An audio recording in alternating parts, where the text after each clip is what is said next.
What's my opinion on Mel? So Mel is interesting. Mel, came out very, very popular. People seem to really enjoy playing her. Also, she's definitely got some frustration going on. Very, very high ban rate. Um, let's see. What's her ban rate looking like nowadays?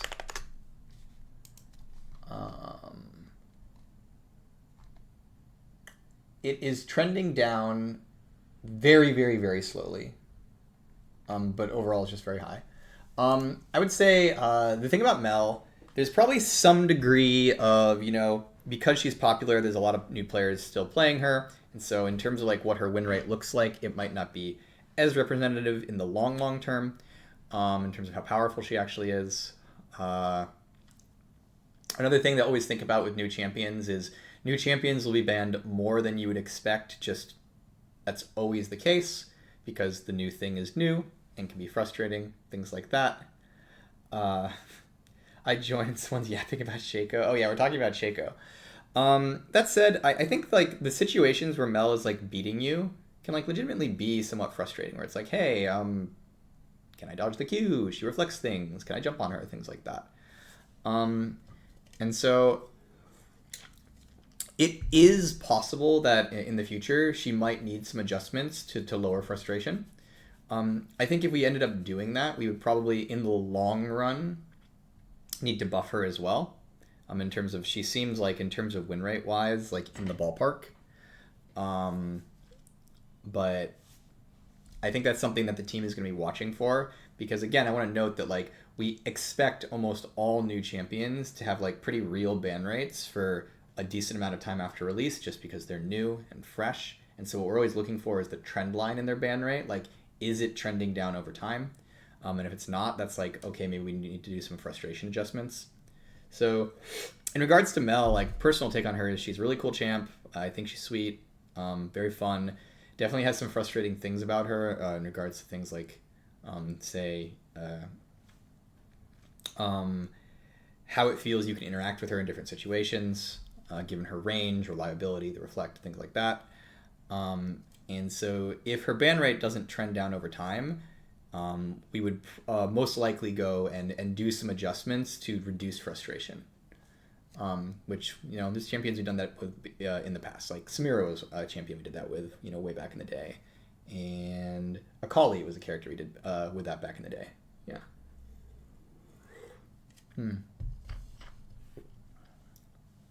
Why does Mel's reflect ability block damage from things like auto attacks? It's supposed to be like a powerful defensive button, right? And reflect makes it like specifically good against some things and absolutely useless against other things. And the reason it's like got the invuln attached to it is to make it a more just like, hey, in this moment you can be safe and make a play.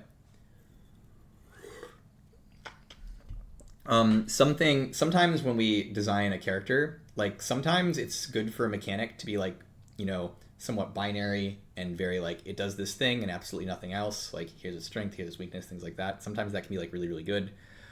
Sometimes when we're designing a mechanic, it needs to be a bit more broad, depending on the mechanic, depending on the character. And so like as an example of this, when I was making Viego and Viego shipped and he had a period of time where he was, fairly frustrating, one of the incredibly common questions I got was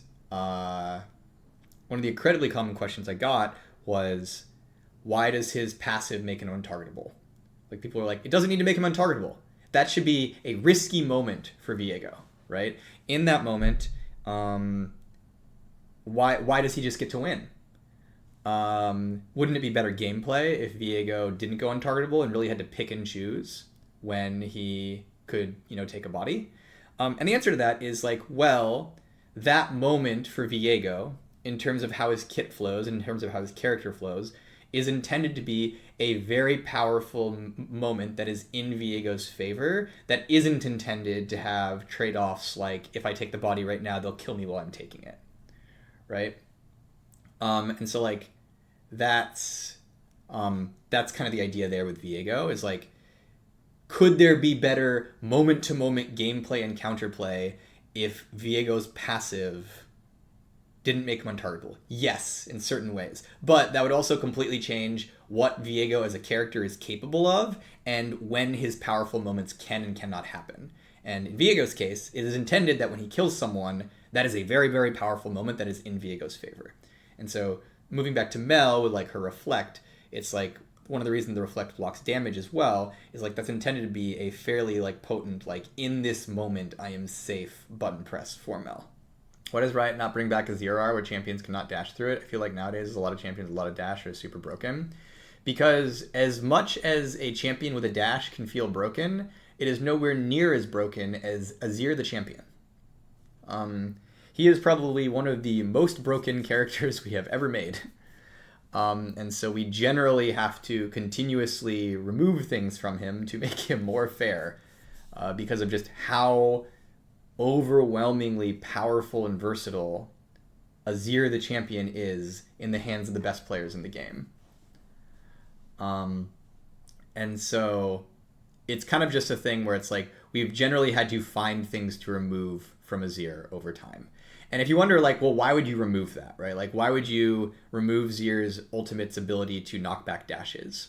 It's kind of a thing where it's like if a character is really versatile and has so many responses to so many different situations, which AZIR has when played by the best players in the game, you need to find ways to make more situations in which he can fail.